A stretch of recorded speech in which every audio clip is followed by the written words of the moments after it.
Déjà, avec le premier chapitre, le docteur est venu sur les propriétés de l'analyse typologique.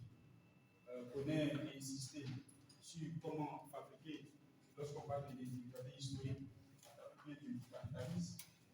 Les deux autres présentations, c'est-à-dire ma présentation et puis celle de Zélie, vont mettre l'accent sur les cas concrets. Les cas concrets essayer de nous montrer, va nous montrer comment on fabrique des types, comment on fabrique une typologie. Donc, la troisième présentation que la troisième présentation est intitulée Les expériences vécues, les interprétations des identités ethnico-religieuses. Ici, Dominique Schnapper applique l'analyse typologique à un exemple bien concret. Un exemple bien concret. Et cet exemple-là, c'est comment on réinterprète, comment on réélabore le sens des identités ethniques, des identités religieuses, à travers plusieurs exemples. Quand tu lis le chapitre, il y a plusieurs exemples, mais je ne pourrais pas mettre en évidence tous les exemples. Donc moi, j'ai choisi un seul exemple. L'exemple qui porte sur les Juifs qui vivent en France. Donc les Juifs de la diaspora, les Juifs installés en France. Comment dans un contexte qui est marqué par la séparation entre la religion et le politique, les Juifs réinterprètent les identités ethniques, les identités religieuses. Donc pour expliquer ce fait-là, Dominique Schnapper passe par une analyse typologique. Diabo. Donc nous allons, j'ai donné nécessaire puisque le docteur Denis largement sur la définition de l'analyse typologique. Mais sur le premier point, je vais m'attarder sur la place ou bien le sens des entretiens en tant qu'instrument de collecte de données dans l'analyse typologique. Et après cela, nous allons mettre l'accent sur le cas concret, c'est-à-dire la relation qui existe entre la citoyenneté, c'est-à-dire une société qui est caractérisée par la République, l'identité républicaine, une société qui est marquée par la séparation entre religion et politique. Comment ça agit? Quels sont ses effets sur les identités particulières?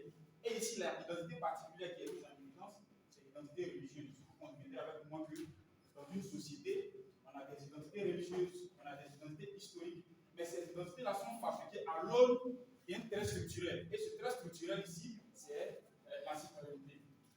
Et le troisième point va nous permettre de tirer un ensemble d'enseignements et de leçons. Donc, j'ai intitulé Que retenir à partir de l'exemple qui sera précisé au niveau du point 2. Diabo. Lorsque vous voyez AD c'est l'analyse typologique, j'ai juste abrégé. Donc, au niveau de la définition, on dit que l'analyse typologique est le substrat de l'analyse sociologique. Lorsqu'on parle d'abord de l'analyse sociologique, par exemple, c'est toute analyse sociologique et typologique. Est-ce qu'il faut savoir? Ducard, Weber, ce qu'on appelle les classiques, on fait de la typologie lorsque tu fais de la sociologie. Donc, tu ne peux pas dire que tu fais la pratique sociologique et mettre en parenthèse l'analyse typologique. Puisque lorsqu'on parle de l'analyse sociologique, c'est de rendre intelligible, donc ça a été tellement dit plusieurs fois, c'est d'expliquer la relation entre le macro-sociologique et le micro-sociologique.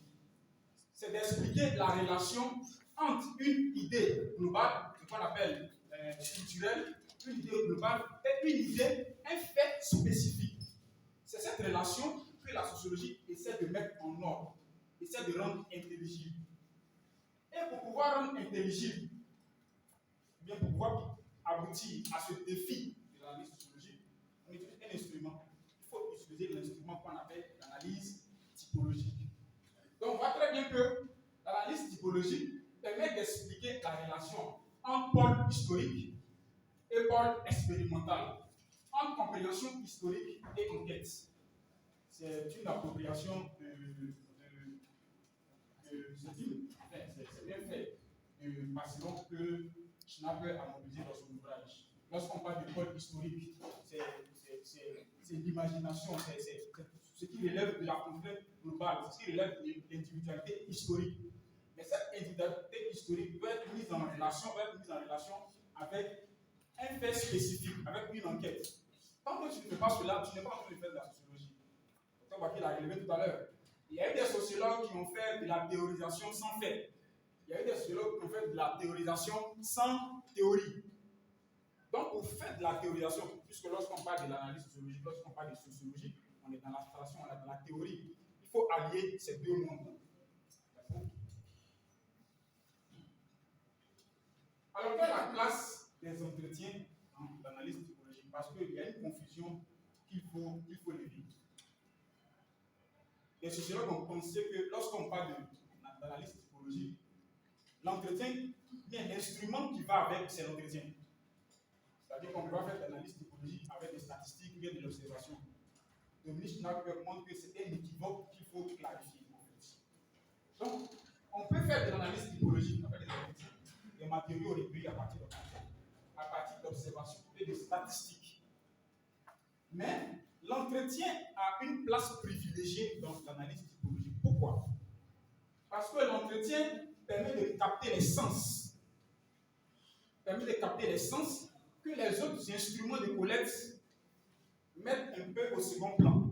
Lorsqu'on mobilise la technique d'entretien, ça nous permet de mieux capter ce qu'on appelle les sens que les acteurs donnent au phénomène et à la réalité elle-même. Alors que l'analyse typologique, par essence, met l'accent sur la réinterprétation des sens entre pôle historique et pôle expérimental. Donc c'est pourquoi les entretiens ont une place privilégiée dans l'analyse typologique. Mais il faut être critique vis-à-vis de cela. Il faut avoir une vigilance en fait. Parce qu'en fait, ce n'est pas parce que tu mobilises l'entretien que tu obtiens directement des valeurs heuristiques. C'est à partir de l'objet d'étude que l'instrument que tu mobilises va te permettre d'accéder au monde heuristique. On dit heuristique à la découverte en fait. Donc ça veut dire que si je suis en train de faire une analyse typologique et que l'instrument que je mobilise ne cadre pas avec mon objet d'étude, je suis bien parti pour ne pas faire une découverte. Il faut que l'instrument que je mobilise soit en accord avec mon objet de recherche. Donc, on voit très bien que les entretiens ont une visée rationnelle dans l'analyse typologique, puisque c'est le niveau expérimental de cet instrument-là, puisque c'est l'entretien qui nous permet de collecter les informations du terrain. Ce sont les entretiens qui nous permettent de faire l'expérimentation. Donc, on dit que l'entretien est le pôle expérimental de l'analyse typologique et fait émerger la vérité sociologique des matériaux que dans une relation critique avec une situation objective. Lorsqu'on a recueilli les informations à partir de l'expérimentation, bien entendu, ces informations-là doivent être articulées à un pôle historique. D'accord? Alors, on va venir maintenant sur le cas concret. Le cas concret ici, j'ai parlé de l'identité des Juifs de la diaspora. Comment Dominique Schnapper a construit une typologie à partir de ce fait, l'identité des Juifs. Et elle construit cette typologie en mettant en relation l'enquête spécifique, c'est-à-dire les identités juives, à un pôle historique et ici la citoyenneté. Donc la citoyenneté représente ce qu'on appelait le pôle historique, le trait structurel. Donc pour construire cette typologie-là, il s'agit pour Dominique Schnapper de voir comment les Juifs réinterprètent leur identité à l'aune de la citoyenneté. Donc c'est le cas d'analyse typologique que nous allons voir. Donc ayez à l'esprit ces deux pôles-là. Le pôle historique, c'est la citoyenneté, et le pôle expérimental, c'est l'identité juive. D'accord? Et elle parle d'un problème. Comme vous sociologues qui parlent d'un problème. C'est ce que j'appelais sur le point de départ. Alors que les sociétés modernes et démocratiques tendent à homogénéiser les populations à l'aune de la citoyenneté, celles-ci, c'est-à-dire les populations, maintiennent et renouvellent leurs références ethnico-spécifiques. Dans une société caractérisée par la citoyenneté, on dit que l'homme de transcender les identités religieuses, les identités ethniques, et que c'est la citoyenneté qui doit être tout seul. C'est le rapport à l'État, c'est le rapport à la République. Mais on constate que dans cette société, on fait cette promotion, on institue cette manière de faire, mais les populations continuent toujours à se maintenir et à renouveler les identités ethnico-religieuses. Donc c'est le problème qui sonne le point de départ du travail de l'analyse typologique de Dominique Schnapper. Le cas pratique, analyser les modes de réinterprétation des identités ethnico-religieuses des Juifs installés en France selon les contraintes de la citoyenneté. Puisque la citoyenneté impose des contraintes. Selon la citoyenneté, le religieux doit se faire dans le privé. Selon la citoyenneté, c'est un ensemble de droits et de devoirs vis-à-vis de l'État. Il y a des particularités qui ne doivent pas être exprimées. Donc, les Juifs qui sont installés en France, comment ils réinterprètent ces contraintes-là pour toujours maintenir les identités ethnico-religieuses, c'est-à-dire les identités juives. Pardon. Slide. Le trait structurel, c'est-à-dire le pôle historique ici, comme je l'ai rappelé, à partir duquel Dominique Schnapper fait le travail, c'est la citoyenneté nationale. Quelle définition elle donne? La citoyenneté nationale, c'est un ensemble de droits et de devoirs. Nous sommes tous sur un territoire national, on a des droits et des devoirs. Il faut séparer le religieux et le politique. C'est un ensemble de contraintes en fait. Ça veut dire que si toi, tu veux exprimer ton identité religieuse en public, tu ne peux pas. Il ne faut pas faire de confusion entre le religieux et le politique. Parce qu'on est dans un État, on est dans une nation qui est marquée et qui fonctionne sur la base de la citoyenneté nationale et d'un ensemble de droits et de devoirs.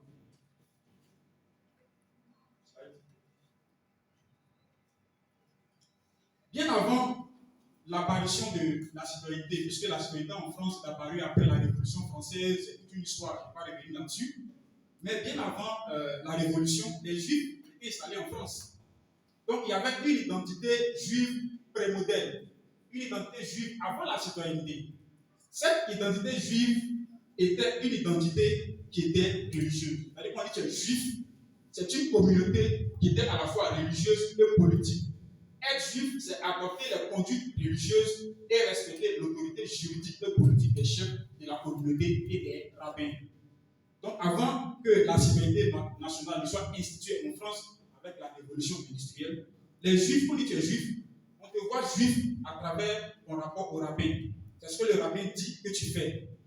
On te voit en tant que juif parce qu'il y a un ensemble de pratiques religieuses que tu adoptes. Ça, c'était avant l'avènement de la citoyenneté. Mais qu'est-ce qui va arriver avec l'avènement de la citoyenneté? Slide. Lorsque la citoyenneté est instituée en France avec la révolution industrielle, c'est comme si l'identité juive est mise en mal en fait. Cette identité juive-là va être donc réinterprétée. C'est-à-dire les juifs vont dire comment on va faire dans une société où on dit qu'il faut transcender les identités, la religion, comment on fera pour maintenir notre identité au sein de cette société-là. Mais il faut réinterpréter notre identité. Ça veut dire qu'il y a certains qui vont faire ce que la citoyenneté demande, il y a d'autres qui ne feront pas ce que la citoyenneté demande, et il y a d'autres encore qui seront peut-être au milieu. Donc, Dominique Schnapper identifie 3 idéaux types. La réinterprétation métaphysique, c'est un idéal type. C'est-à-dire, malgré qu'il y a la citoyenneté dans la société française, lui, sa définition du juif, il se définit comme juif en rapport avec Dieu, avec l'alliance. Vous connaissez l'histoire des Juifs. Les Juifs ont une alliance avec Dieu. Donc, c'est une réinterprétation métaphysique. Il y a d'autres qui vont avoir une réinterprétation historique. Donc, la réinterprétation historique est un deuxième idéal type. Et le troisième idéal type, c'est la réinterprétation du destin commun. Il y a des Juifs qui, à un moment donné, ont été regroupés sur un territoire frontière à la Palestine. Donc, c'est la réinterprétation du rapport au destin collectif. Ces trois types d'idéaux forment ce qu'on appelle une typologie. Donc, dans cette typologie, on a 3 types d'idéaux. Et ces 3-là se caractérisent par la typologie des réinterprétations du judaïsme dans les sociétés de la diaspora fondées sur la citoyenneté. Je vais m'arrêter sur ce point-là rapidement, il y aura 5 minutes. Ça veut dire qu'à l'aune de la citoyenneté dans la société française, les Juifs auront une réinterprétation critique de leur identité. La première réinterprétation est d'ordre métaphysique. La deuxième est d'ordre historique. Et la troisième est d'ordre du destin au collectif. D'accord? En principe, je vais mettre typologie 1 et typologie 2. J'ai mis typologie 2 et après typologie 1. Ça se fait un peu l'ordre, mais ça s'explique. Parce que Dominique Schnapper, avant même d'écrire l'ouvrage, il avait étudié les Juifs. Elle avait étudié les Juifs. Et elle avait déjà fait, elle n'appelait pas ça une typologie, mais une classification des identités juives. Elle parlait des pratiquants, des militants et des Israélites. Et lorsque elle a commencé à s'approprier l'instrument appelé ici analyse typologique pour pouvoir mener ses travaux sociologiques, elle voit que l'analyse et la classification qu'elle avait faite avant correspond très pour trait à la typologie qu'elle établit maintenant avec l'instrument analyse typologique. Donc, les pratiquants, lorsqu'on dit pratiquants, c'est ceux ça correspond à l'idéal type d'interprétation métaphysique. Militant correspond à l'idéal type d'interprétation historique. Et israélite correspond à l'idéal type d'interprétation du destin collectif. Donc, ça veut dire qu'on peut tous travailler sur un même objet et puis faire différentes typologies. Sur la base du trait structurel, du pôle historique qu'on mobilise. Le pôle historique, ça peut être une théorie, ça peut être une idée générale, une idée dominante dans la société. Donc, c'est à partir du pôle historique qu'on élabore la typologie. Je ne vais pas revenir là-dessus. Mais la typologie qu'on mobilise à partir des matériaux aussi permet de corriger le pôle historique.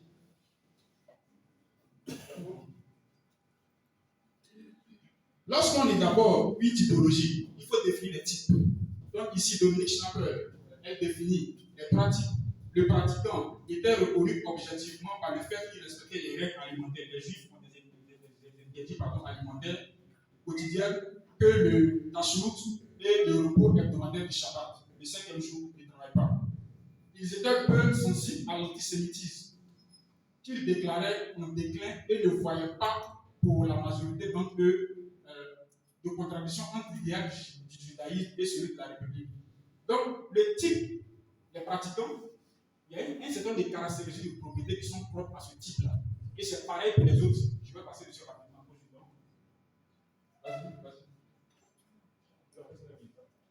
Vas-y. C'est la même explication en fait. Vas-y.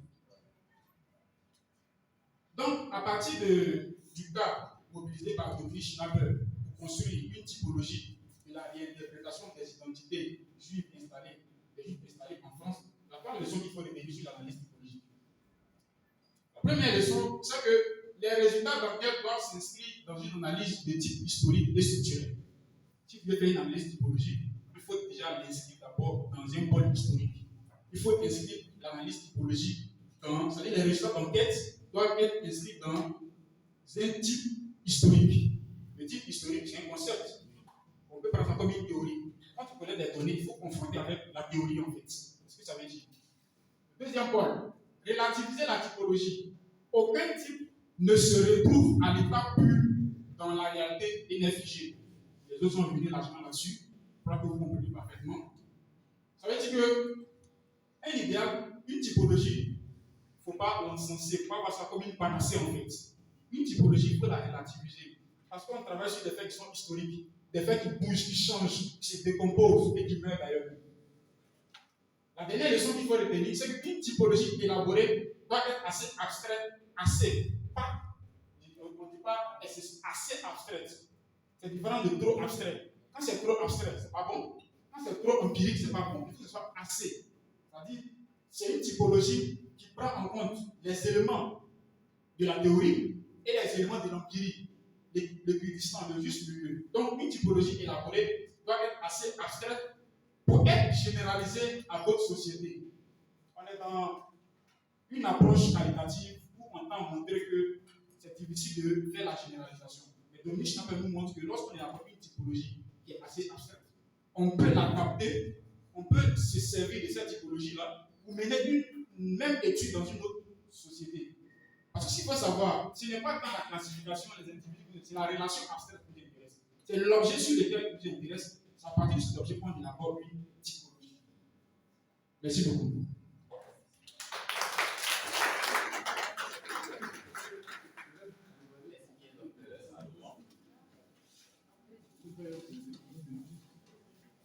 Après vos interventions, et vous pouvez intervenir pour enchérir ce qu'il a dit, ou bien poser des questions. On va passer au quatrième intervenant.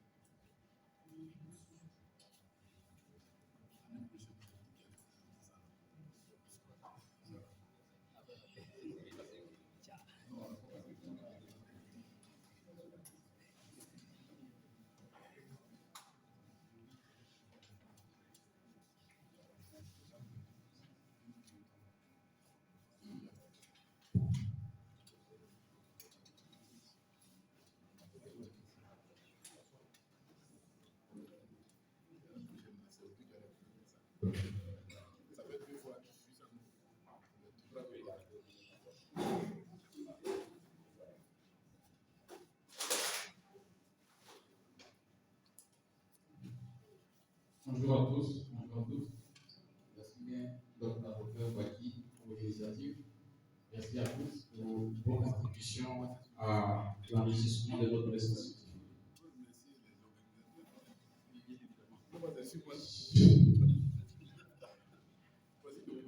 remercie Dr. Awaki qui intervient de mettre cette organisation. Ma communication va porter sur le chapitre 4 de l'ouvrage de Dominique Marqueur, intitulé Les expériences vécues, le rapport à la production. Évidemment,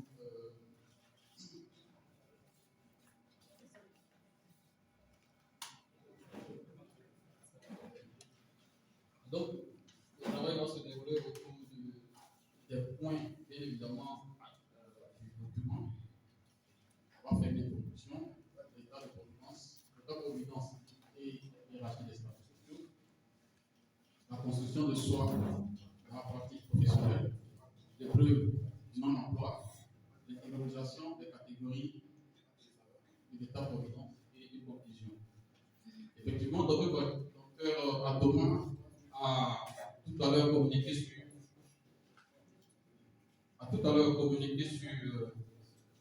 les identités ethnico-religieuses des acteurs. Moi, ma présentation va plutôt s'appesantir sur les identités professionnelles des acteurs dans les champs sociaux. Et donc, on dit que les sociétés modernes ne sont pas seulement civiques et démocratiques, elles sont également et surtout productivistes. Ça suppose que cette production-là intègre les individus dans des formes de hiérarchisation des rôles sociaux, donc des statuts sociaux. Il est vrai que l'emploi n'est pas la seule source de cette hiérarchisation.